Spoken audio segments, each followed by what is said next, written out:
baba dokotela baba Dlamini njani baba niyaphila? Hey mfethu akukho ukuphila manje. Mawukhumbula ngeke ngayenza ivideo engakaboshwa ubaba wethu president wethu uMamalala. Ngeke ngayenza ivideo lapha ku live wami uDr. Dlamini. Ngeke ngayenza ivideo ngidlulisa ubuhlungu ebengibuka. Angikho right emoyeni mfethu. Dokotela sisesikhathini esinzima kakhulukazi thina amaqabane, thina ama-Afrika, thina njengoZulu, thina njengendlemnyama. Dokotela angazi noma isikhathi esikusona isikhathi sokugcina, angazi dokotela thina njengokhongolose, thina njengamaqabane, thina njengoZulu, njengentsha, asazi ukuthi kufanele sithatheni sibhekene kuphi. Udokotela uthini ukuphawula kwakhe kulesi simo esikusona? Ake ngiqale ngibingelele nje kumbukeli kumuntu ozobuka le video. UDokotela uDlamini lo odabuka phansi endaweni yakwaNongoma nasophongolo. Umama ubaba usuka endaweni yasophongolo kwashoba umama usuka endaweni yakwaNongoma kombuzi. Sesakhe manje White City eduze kwedolobha kwaNongoma le khona le endlunkulu siseduze sothi silo laphana esikhona njengamanje njengoba ilanga liphinde labalela. uNkulunkulu wasibusisa ngesilo sikhona isilo sethu uMisuzulu okhona njengamanje. uDlamini ke njengoba ngenza le video mfethu angikho right emoyeni. Ayikho into enzima njengokuboshwa. Umndeni wakho ushiye ungashiyi umndeni wakho nje kuphela kodwa ushiye ifamily yakho, ushiye isizwe sakho njengomsholozi. Ibhlungu inhliziyo yami mfethu ngendlela esimanga. Ngikhuluma lokho nje ngokuba confident ngingasabi ngabe nendaba futhi uthuba ngoba ngisho ngedatha lami efonini yami. Ibhlungu lento yenzeka kuZuma. Uma sikhumbula kahle sibuyele emuva. Ubulawa uSenzo Meyiwe. Namanje asazi uSenzo Meyiwe wabulawa. Ubulawa lebani uZuma. Ubani lona okuyena yena okufuneka impresswe. Ubonakala prove point ukuthi uZuma angaboshwa. Ubani embulela uZuma. Mangabe ukuthi imali efunakalayo uZuma akushiwo kuhlanganisa imali simkhosi ikhokhe. Yini lengaka? Uyoba bhlungu mangabe one day sithi siyezwa ukuthi uZuma useyagula, usene corona ephuma ekhaya engena corona. Yini lengaka yenzile uZuma? Kufa abantu eMalikani. Ubani waboshwa? uZuma yebo noma ngabe uyenzile corruption asiphiki. Wawudele emthethweni wenkantolo. Ubani ambulele? Kukhona abantu abakufa abantu ngezigamagama abo ngezandla zabo kodwa noyedwa ukukhuluma indaba yakhe. Sikhulume indaba elula nje kaSenzo Meyiwe. uSenzo Meyiwe washona. Hayi ukuthi ababulala uSenzo Meyiwe abaziwe. Ubebulale bani uZuma? Ngikhuluma nje mfowethu sinezindlu thina zama-RDP yonke imizi le. Angabi ngathi uZuma ukho kuhle akwenzile. Uma kuthi ipolitiki abayilwe beyilwa bodwa ipolitiki. Uma ngikhumbula kahle kunevideo lapha ubayede umdlokombani uvula amadoda esilo samabandla indlondlo lapha ekhanda kamezi imhlaba kabla lo muntu omemezayo sengathi uyakhala uyalelo uthi ikhule kajama chithekile ichithe ingole endala ethi abalandela unesibindi ubutheleza ukukhuthaza umntana wemthuka bemthokofula namanje bayamthuka bamthokofula umntwana waphinda ngene. Angikho kwipolitiki ngoba le nto ayikho ngepolitiki manje, ayikho ngeANC manje lento, ayikho ngeFP, ayikho ngeDA, ayikho ngeUDM, ayikho ngeATM, ayikho lento ngeNFP. Ingesizwe manje sakwaZulu. Wobani labeba impressayo because thina sikho yipi sisizwe. Wobani labeba impressayo nithi funa usiprove any point ukuthi uZuma ngambopha. Yebo nimbophile asiphiki. Wobani abafuna baprove any point. Ngoba ukube ukuthi benisenzele isizwe lento bekufanele nithi ongcono akuvotwe. uZuma unephutha la nala. Ake size ezweni okuyisona nisebenzelayo. Dokotela sokahle kakhulu. Cha, balaleli be-Dr. Dlamini TV nani balandeli bakhongolose. Lolu hlelo luyimele aluchemile, alukho ngo-ANC, alukho ngo-IFP, alukho ngaluphi iqembu lezombusazwe kodwa lolu daba sihlalele phansi silifakela amehlo thina kakhulukazi njengokhongolose njengoba nibona ngifake into zikakhongolose ngoba lolu daba lithinta thina ntsha ya-ANC esafisa ukukhula kusasa.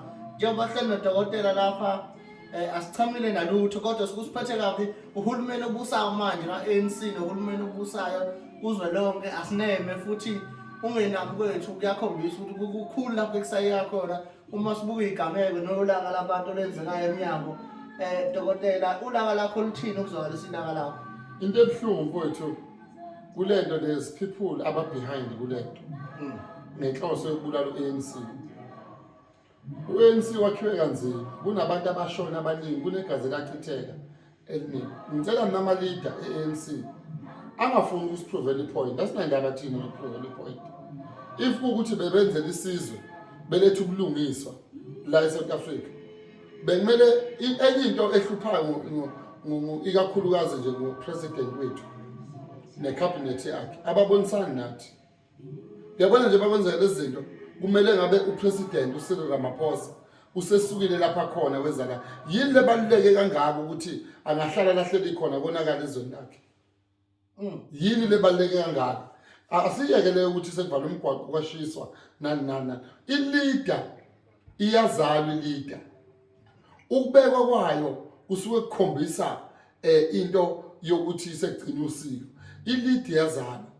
Ask yourself baba uCyril Ramaphosa lapho khona ne-cabinet yakhe ukuthi yini lengaka abantu abayibonayo kupresident uZuma bese bedecide ukuvala imigwaqo beshise bedele impilo zabo beshisa amathayi bevala imigwaqo kwenzeke yini lengaka ekhona kuye yingoba uzaliwe nokuba yileader akabekwanga umsholozi kodwa uzalwe nayo lento yokuba yileader. Umsholozi kuye kube nemicimbi ahlale nathi ubusuku bonke umsholozi. Zibuze ukuthi why abantu president bekuthuka kangaka, why abantu benyanya kangaka. Ngiyacela ninisondele nopresident nimbonise.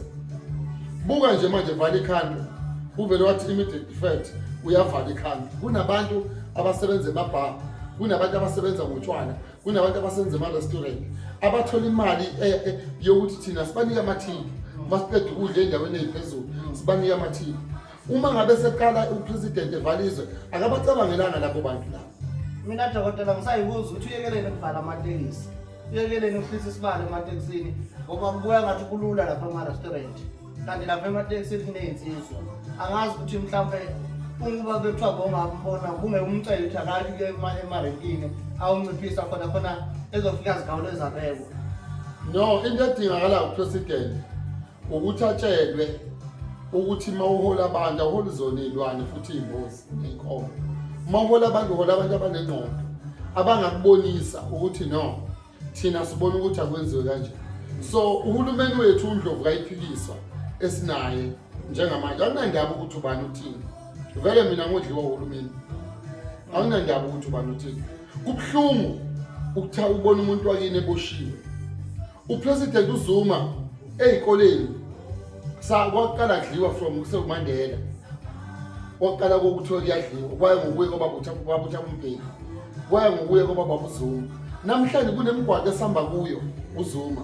Namhlanje kuney'ngxoxo ahlala phansi abanazo ngendawo zokuphathisa nokusetshenziswa kwemali nesabelo mali. Kunogogo abaholayo, kunamaklanti aholwayo uZuma. Namhlanje kunezindlu abantu abahlala kuzo uZuma. Kunama-ARVs akhona. uZuma wathi mangabe kuvela isifo kuthiwa iBola wagijima vala amabhoda wathi umuntu ongale ngongale. Namhlanje sibulawa icorona. Yini edala ukuthi uhulumeni ayibone icorona mayizi ukuthi sekuzo stage bani izifike kule ukuthi ibulala abantu but ahluleke ukubona ukuthi kufuneka ivinjwe kanjani. Phela ngithi wona dokotela uyasithuka uhulumeni wethu uthi lesi sifo safika ngomuntu oqala wayesuka wasezweni laseMaritzburg uthi umuntu wase-KZN.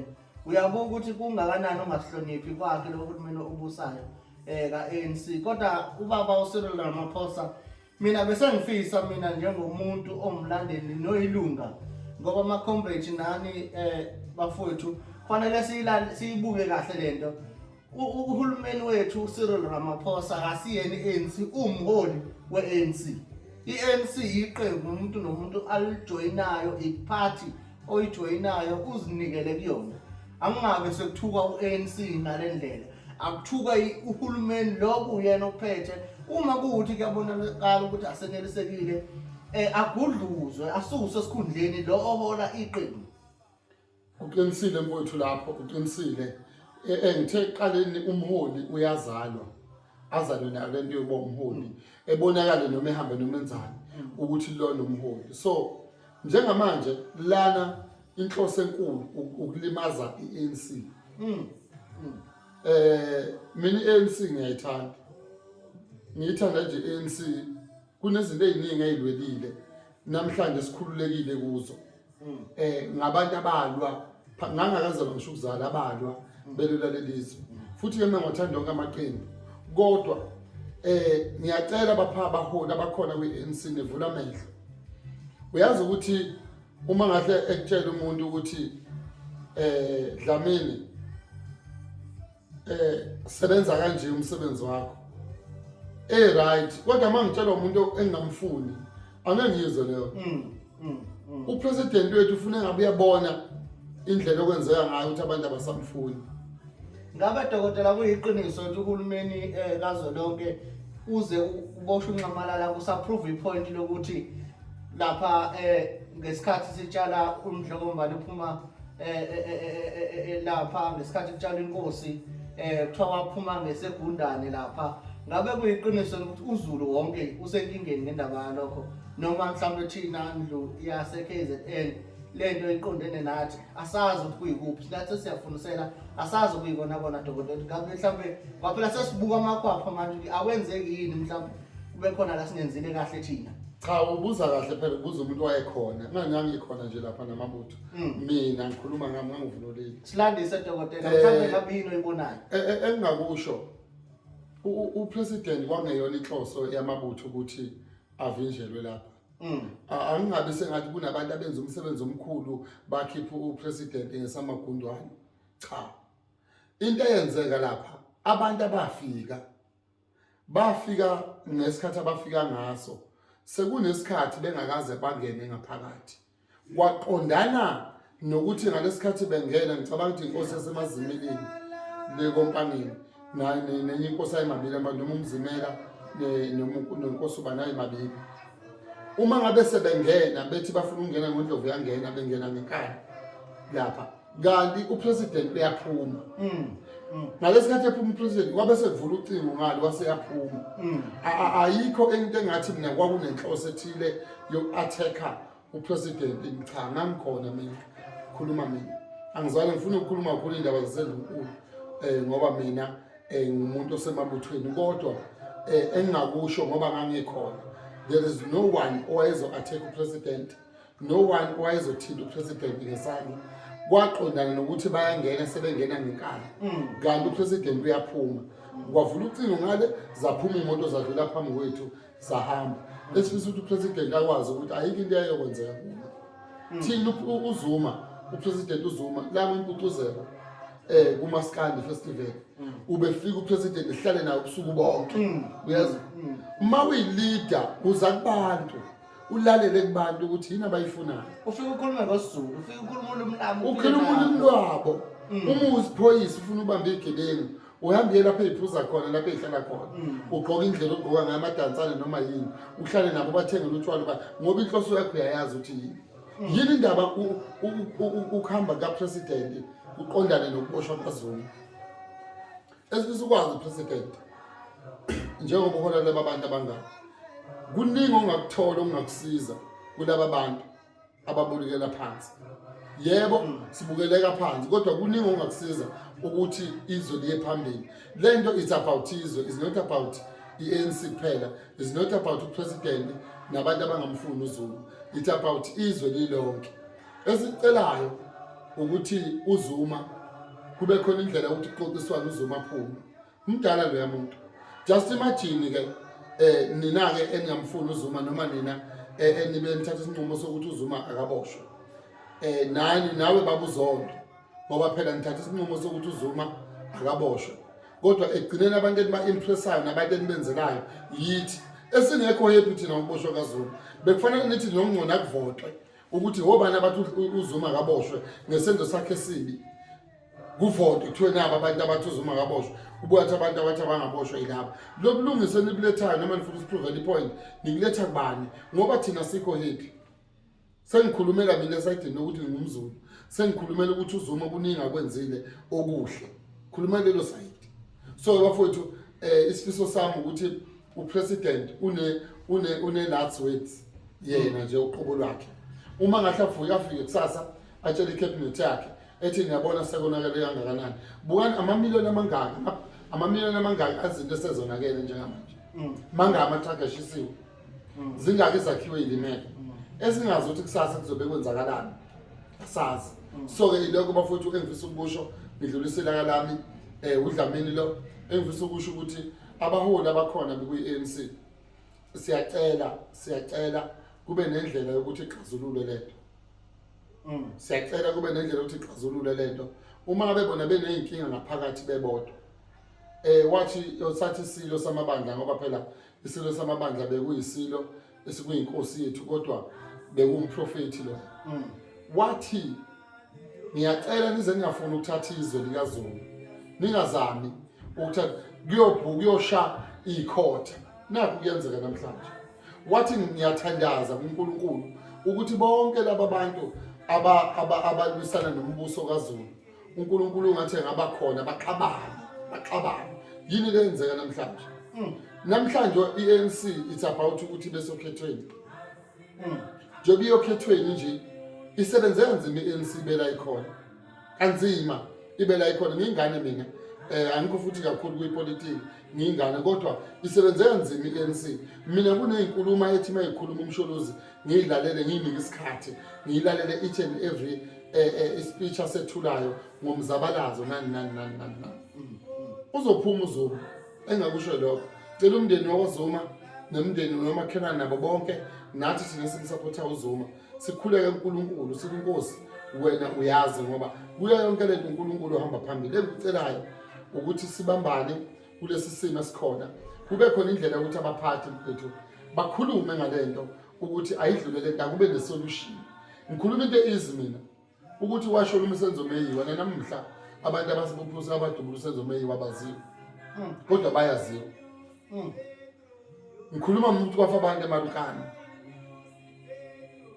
yabo ngikhuluma ukuthi uChrisani akekho namhlanje waduthula kodwa kwaziwa ukuthi obani so thina sizo simnyama nje thina intsha ekhona namhlanje sukumeni bafowethu sibone ukuthi yini esingayenza sibambisane sihlanganeni uhulumeni siyacela necabinet yakho yonke labo uyibona abanamandla ukuthi kube khona indlela yokuthi lento ilungiswe lento kuzophela abantu ngento engenasidingo ayilungiswe lento idlule mfowethu ayilungiswe lento idlule lokho mina ngicelayo siyabonga kakhulu uDokotela ubaba uDlamini lapha ku Facebook Dr. A Dlamini ku YouTube ukuthula Art TV njengoba sebikile uDokotela siyacela ke bafowethu ukuthi la ibambe khona ngathi ngabamba khona ngamandla ukuba ibambe kuphi umuntu nomuntu wazi ukuthi ibambe kuphi ibambe nje uma comrade iqhubeke ibambe ngamandla futhi ibambe kakhulu kunalo kwaqala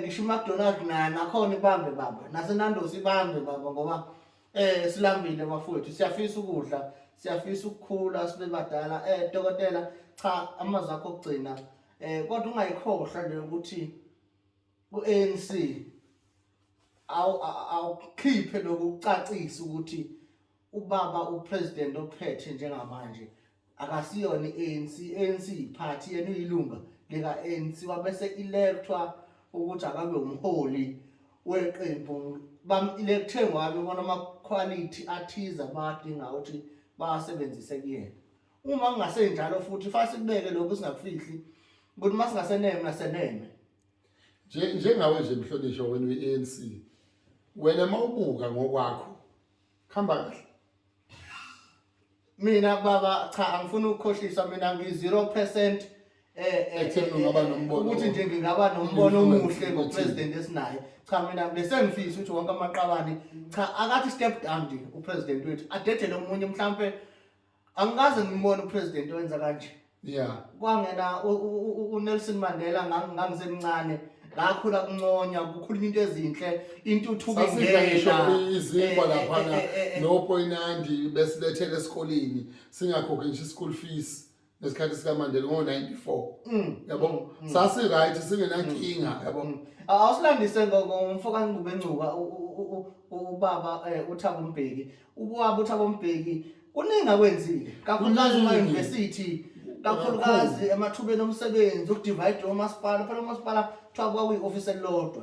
Awusicacisele nawo amaqhawe esingakhuluma ngawo ngoba lele sinalo cha akekho into engiyaziyo mina ngobaba uCyril Ramaphosa enhle ngaphandle ukuthi uhambile wayeKitcho Ridge wovale uRainbow la KZN sadliswa inkukhu zokufika ejoviwe. Kwasuka lapho kwaqedwa izikwele ama-taxi lawo ekade engasakweleti obaba bethu bafakwe ezikweletini kwathiwa bathenga amakhwantamu. Kwaphinda lapho dokotela kwathiwa kuzokuba nemfundo yamahhala. Sesiyayibheka imfundo yamahhala kuthiwa kufundo ngama-internet. Uma ucabanga bangakho abantu ababhalelwa ama-assignment nababhala online uyabona ukuthi iy'bongo zizobaningi. Uphinde sibheke lapha kuma-vaccine. Kungani ukuthi i-vaccine kukhishwe izigidi zemali ukuthenga i-vaccine kodwa singasatsho ukuthi imali ibuyile. Uphinde ukhishwe 500 billion lo 500 billion ongazi ukuthi ayi dokotela ungakhuluma kwazohlonishwa engifisa ukunitshela khona ANC manifuna ANC iphinde iphathe hlanganani nithathe isinqumo esisodwa. Kwathiwa Zuma must fall ake kuthiwe Ramaphosa must fall phela manje. Kwakulula phela kuthiwa Zuma must fall angane makushiwo ngoba nakhe umZulu noma kunjani ake kuthiwa Ramaphosa must fall. Selokhu angena upresident ayikho into ephathekayo mina engayikhomba ngithi nakho okwenza upresident okuhle. Dokotela kusegazini noma kuseluzweni ANC ukuthi upresident mengasenzi kahle akhishwe. Ubaba bahlaleleni ukukhishwa wavuma futhi waphuma. Bahlaleleni ngoba bayabona izonakala. Nonxamalala wakhishwa baba. Waphuma yini lena abayincenayo kupresident okhona. Angathi baphume kahle angaze ngizokuthiwa khona ibhiliyoni elake langena nje koyedwa wabo langazi ukuthi yiphi. Kuyimanje mfowethu malini ukudla. Malini upetrol lapha eBhawuzeni. Sekunyuke kangaka ukudla. Sekunyuka kangaka upetrol. Malini ugesi. Sikhuluma ngama-facts la. Asikhohlwele indaba yokuthi sizosaba ukukhuluma saba ukuthi soboshwa. Sikhuluma ngemilomo yethu. Public of speech le. Sikhuluma ngemilomo yethu ngamadatha ethu. Yabo. Angasabiswa thina ukuthi kuthiwe soboshwa. Njalo makhona into eyenzakalayo gijintsha kuthunyelwa amaphoyisa phambili. Njalo makhona iqiniso lengisho. Ukudla kunyuke ngendlela eyisimanga. Upetrol unyuke ngendlela eyisimanga. Ugesi unyuke ngendlela eyisimanga. Ama-toll gate anyukile ngendlela eyisimanga. Upresident wethu semgcina ukumbona ku-TV. Nokukhishwa kwezisu baba kunyuke ngendlela eyisimanga. Kunyuke ngendlela eyisimanga phela. Nama-gender based violence anyuke ngendlela eyisimanga ngoba abantu besimame uma uqala ungasabi namali ngisho i-respect iyehla kuwe. Uma ungabe nemali nje i-respect yakho iyehla kuwe ngoba vele usuke usinathi even i-dignity yakho iyehla. So bafowethu lana sikhulumela ukuthi akekho umuntu okufanele simsabe. Uhulumeni okhona mangabe i-ANC isafuna ukuthi izwe liphatheke ake nilungise lento yecabinet kapresident ekhona. Ominister bangabondlovu bayiphikiswa bangathi bona makwenzeka izinto begabe ngokuthi thina sobiza amaphoyisa namasosha kube yiyona lungisayo lento akaze kulunge kanjalo. Uhulumeni usethatha amaphoyisa namasosha aphendula iy'nkabi zakhe. Ngabe uyakubuka lokho dokotela. Enye into yokugcina sengiphetha dokotela cha mina ngisafisa ukulungisa icabinet sengifuna ibhidlizo ngoba angathi ayikho. Cha kungenzeka kodwa manje yibona abasemandleni angitho kwamanje.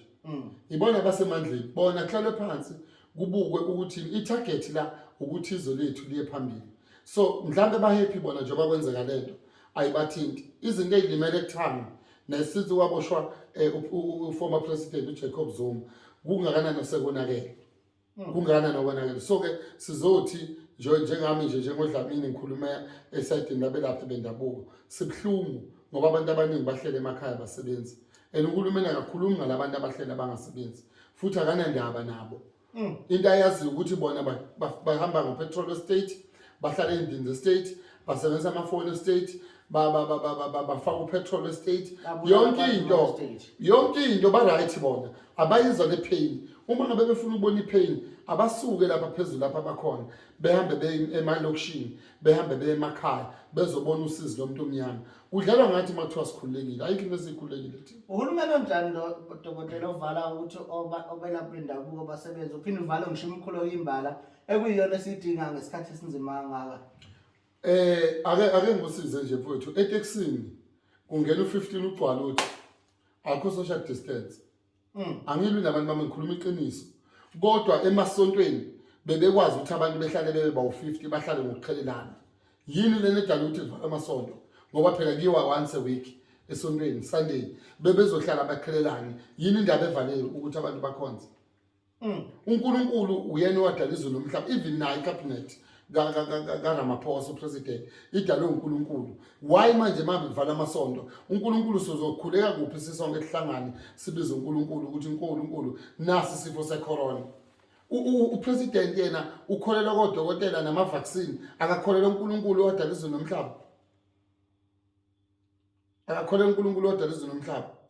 Dokotela lapha kunabalaleli ababhalile kukhona ofunda amazwi ukhotha amazwi kaDesmond Tutu uthi ngelinye ilanga ekhuluma uthi hulumeni ka-ANC you must watch out ANC kukhona akuza ukusinda kunjeqeza watch out ANC kuphinde kube ubaba isilo samabandla ubaba uZwelithini naye wakhuluma wathi Hulumeni Cyril Ramaphosa amazwi akhe quote uthi nize ningazami ukuvukela uZulu ngoba mawuvukela uZulu uyofica zigawulo ezabekwa. Dokotela ngicabanga ukuthi amazwi abaleke kakhulu. Waze washo wathi kohlangana nenyoka iphuza uyiphuza ubulaza. Isilo samabandla bafowethu kubhlungu ngoba sihambe vele kunje ezweni. Namanje ngisasho into lento isifuna abalida manje sifuna abaholi abazaliwe bazalwa nobuholi ayisadingi abantu abazothatha isayidi njengamanje ngoba ibhlungu lento yenzayo asingasatshiswa ngokuboshwa yabo asingasatshiswa ngokuthi kuthiwe kuzogijima amaphoyisa kwenzeka into ugijima amaphoyisa ingabe kuhlalwa phansi yini leyo nakele kangaka ngikhuluma ngento easy mina ngathi mina uSenzo Meyiwa namhlanje washona wadutshulwa uyazi i-AfriForum yaze yenze investigation yabuya lezinto eziphathekayo ukuthi kwenzakalani ushona uSenzo Meyiwa ubulale bani uZuma umbuzo engizawubuza nabani ubulale bani uZuma uKhrisani akekho namhlanje uDeclerk wanqaba yena uyoshushisa wakhuluma igama dokotela ngabe uyokhumbula ngonyaka esiphuma kuwo ka2020 nangu uDeclerk efaka isikibha se-ANC bembuyisele eParliament ngokwalibona yini iChina phakathi eParliament kuthiwa lizo-actor lizobamba isikhundla sikababa ongasekho bekade MEC wakwa-transport ubaba uBheka Intuli ukuthi uzoba MEC wakwa-transport kuningi uDeputy President wethu angazi noma usalikhumbula igama laSibongo nokuthi uyowakabani oyisukaphi nokuthi uneminyaka emingaka agcine kodwa abantu abahola bonke lapha. Mhlonishwa iANC mayifuna izinto zibe kabusha ayiqale phansi eyitshele nje ukuthi iqala phansi kwa ayiqale phansi kubele emuva ibhale kabusha istructure sayo ihlele kabusha izinto ngoba kuningi okonakele futhi okusazobonakala ilokho mina ngisho. Mina ngifuna ukugcila kakhulu kwipolitiki but ngikhuluma into esemzweni yami nobuhlungu benhliziyo uma ngabe uboshiwe uphenduka usuku bekathi nyama lo 15 months upresident emdala kangaka uyoqeda nini kukhona abaphikizayo abajabulayo uma ngabe kuukuthi iANC ayiboni ukuthi iyasetshenziswa lapha ngaphakathi kwi-cabinet ephezulu kunabantu abasabafuna ukufeza inhloso zabo bayobona kudala.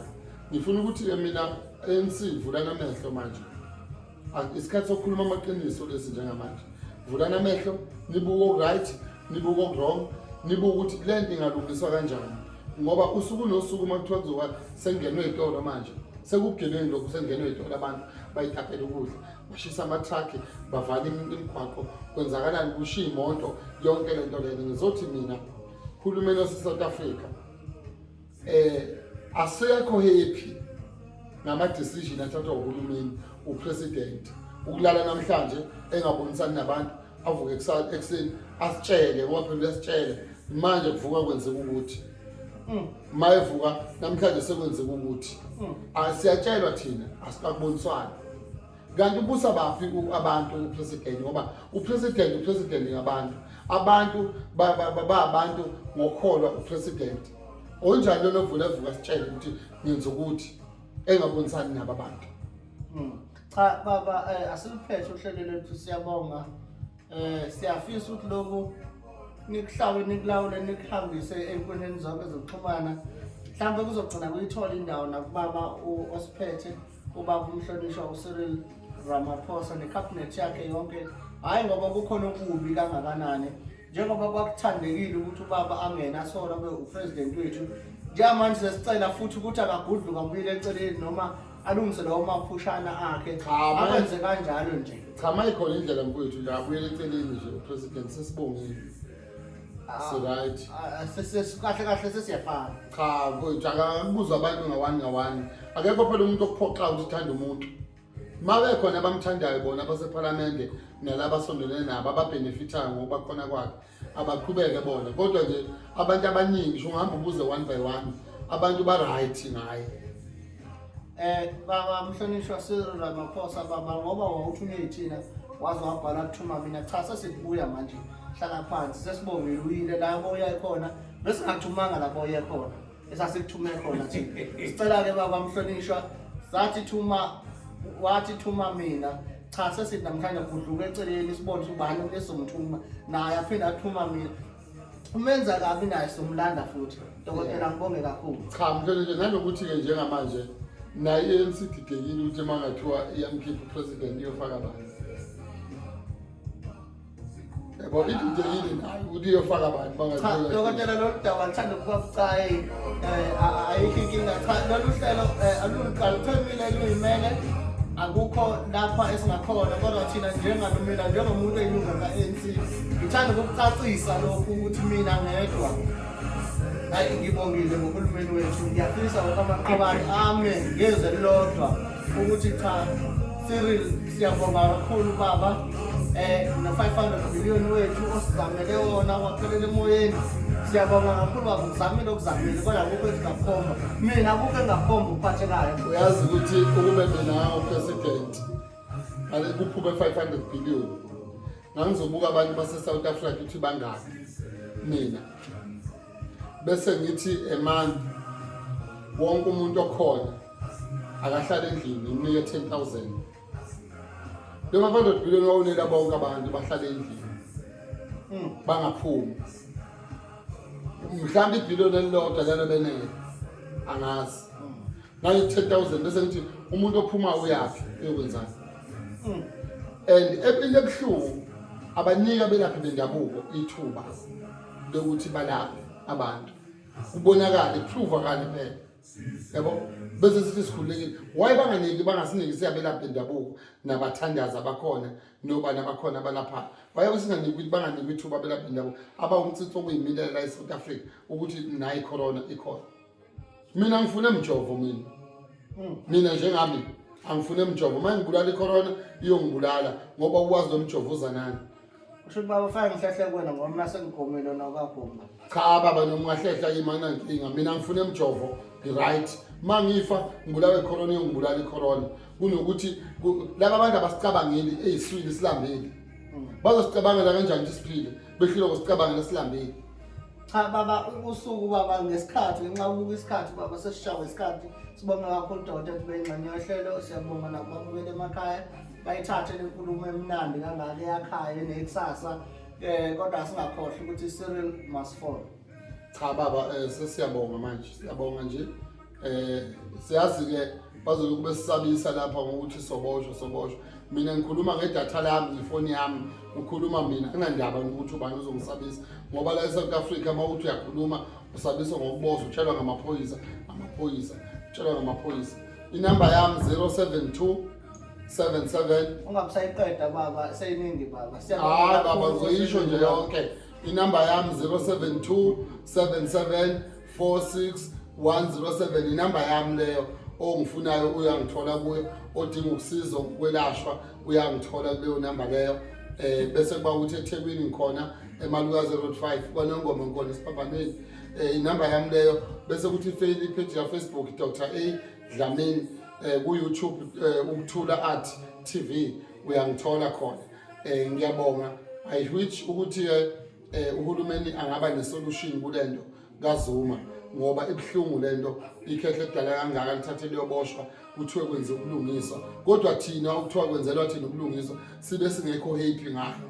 Ngiyabonga baba Dlamini, sibonga kakhulu baba, sibonga nesikhathi sakho ukusihlonipha kwakho sibe kanye nawe namhlanje baba. Sesiyacela ukuthi noma ungashila nomlenze wodwa baba, okunye nokunye baba sibe sibone ngoba nangu uhulumeni ulahleke no-500 billion ngeke baba uzokhathi ukhalale ama-1000. cha baba kunenkinga baba, ngingahlephula nje lapha kodwa lento kaZuma futhi ingiphethe kabi mina, angidlale kabi ngani, ngiyidlale ngani, anginendaba ukuthi ubani uthini but mina khuluma ngami ngingedwa, lento ingiphethe kabi enhlizweni yami nasemoyeni yami.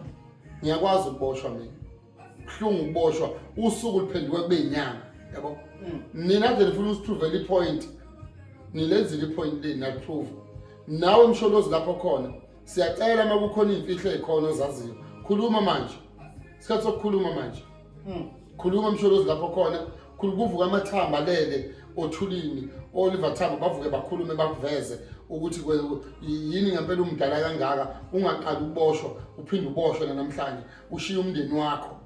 Kubhlungu ukuboshwa. So ke siyacela ukuthi uhulumeni mayikhona indlela ukuthi ayilungise futhi mangabe ukuthi yena uyaqhubeka ukuthi akayilungisi wokwakhe lokho, kodwa inhloso la eyokubulala uANC and kuyazi ukuthi umsholozi upowerful kuyo yonke into, upowerful.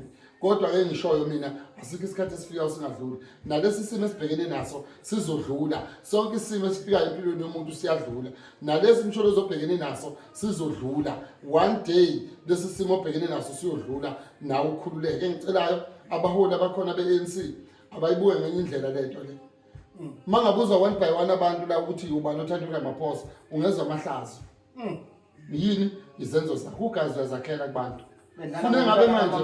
Fune ngabe manje uhulumeni upresident lapha khona usesukile khona wadela yonke into wathi izwe engibhekile kuyonakala kulo, funa abe sefikile wazokhuza ube kuthiwa nje umsholozi uyena president, ungabe usefikile la wazokhala wathi nikhala ngani kwenze njani, waba nesolution. Yini indaba uzalwe nayo lento yokuba yileader ikuye egazini. Umholi ke vele ke akabekwa, uyazala ukubekwa kusokugcwalisa nje lento idaliwe. Umholi nje uyambona noma ehamba ukuthi umholi lo izenzo zakhe ziyabonisa ukuthi lo umholi. So akufuneki umixe ubuholi bepolitiki noma bokhola abantu nebusiness. Izinto ezimbili ezihlukene ukuba ubusinessman nokuba umholi, izinto ezimbili ezihlukene lezi. Khona umuntu oba yazi cabanga lengoma lena kaSigwebo lenethize akubuyele kuZuma, ngicabanga yona lengoma le. Kunabantu abathi bezale bebabaholi, kunomuntu othi mayezala usomabhizinisi abese thola lelo thuba ke lokuthi ayithole naye ese umholi thizeni ngenxa ukuthi ube right kumabhizinisi kwaba khona izinto ezibonakala kuye. uZuma uzale nakho ukuba umholi, uyathanda ukuthandi ukuba mnjalo ngabe ezweni akwenzeke yonke lento eyenzakalayo. uZuma bayamthanda abantu futhi ngeke abantu bavule inhliziyo ubakhisa uthando lomuntu abangamfuni. uZuma simkhonzile ubaba wethu esimkhonzile esimthanda naye uRamaphosa sinankinga naye, kodwa izenzo zakhe hayi necabinet yakhe hayi. Dawatela so ubeke kakhulu bese ngifikisa ukuthi nomgoqozi wenkomo egulayo nabo bavuke umntama mzobe aphume kulisasigodi akuso. Cha mfowethu siyabonga kakhulu Dokotela, lolu hlelo luyimele nje bese ngishilo ngoba asifisi bengazi kube nabantu abathi bathengiwe noma kunjani njani. Yikona nje ukuthi cha Ramaphosa besicela umhlonishwa ubuyele eceleni uyohlala emaplazini baba, siyabonga kakhulu. Cha mfowethu siyabonga nje ngisho ukuthi uhulumeni abazama imizamo yokuthi mayikhona indlela kulungise lento kapresident, kodwa futhi ngesiniphoqe cela ukubusho lokho ngesiniphoqe ukuthi nikwenze ukuthi anithandi kodwa fune nazo ukuthi abantu okuyibona nibenzela lento ukuthi inhloso yenu ukulungisa isizwe asikho happy noma ngabe uyitshothe 500 billion uZuma ubhlungu ngithi mayeseboshwa ubhlungu ke busenhlizweni lenyembezi zifika angeke ungikalele ukuthi ngikhale kanjani ngeke ungikalele ukuthi ngizubhlungu kanjani lento eyenza umsholozi ibhlungu ngithi bafowethu ungazi ukuthi kuboshwa umuntu wasekhaya endlini ibhlungu lento ngoba umsholozi hayi ukuthi akukho kuhle akwenzile abanye babo laba bahlele ezikhundleni uZuma inqwaba balapha ezikhundleni uZuma namhlanje sebekhohliwe ngoba umenzi uyakhohlwa umenzi wakakhohlwa sebekhohliwe inqwaba basezikhundleni uZuma yeah cha dokotela sengiyigoqile intambo elakho lokugcina baba elokugcina nje ukuthi ngiyabonga cela uhulumeni alungise lento ngeke ngikhulume ukuthi abantu bavale imigwaqo nani so engekho lapho uvala khona imigwaqo angeke ngikhulume ngayo le angifuni nokuyikhuluma but engisho ukuthi ama-leader akhona ANC nabaholi abakhona bonke ne-cabinet yonke khona kababa uRamaphosa ayilungise lento ngoba sazi ikusasa lesiphatheleni ngiyabonga